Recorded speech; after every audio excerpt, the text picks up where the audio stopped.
حضرت عبداللہ بن عمر رضی اللہ عنہ سے مروی ہے، انہوں نے کہا کہ نبی پاک صلی اللہ علیہ وآلہ وسلم سے سوال کیا گیا کہ لوگوں میں سب سے بہترین کون ہے؟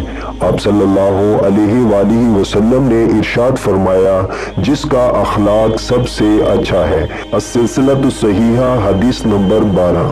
حضرت ابو ہریرہ رضی اللہ عنہ فرماتے ہیں کہ نبی پاک صلی اللہ علیہ وآلہ وسلم سے پوچھا گیا کہ سب سے زیادہ شریف آدمی کون ہے؟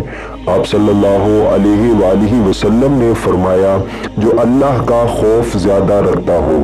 صحابہ کرام نے عرض کیا کہ ہمارے سوال کا مقصد یہ نہیں ہے۔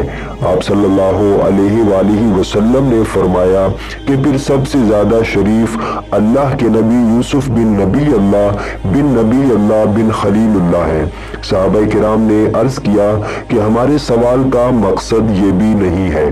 آپ صلی اللہ علیہ وآلہ وسلم نے فرمایا، اچھا تم لوگ عرب کے خانوادوں کے بارے میں پوچھنا چاہتے ہو؟ دیکھو، لوگوں کی مثال کانوں جیسی ہے، کسی کان میں سے اچھا مال نکلتا ہے، کسی میں سے برا۔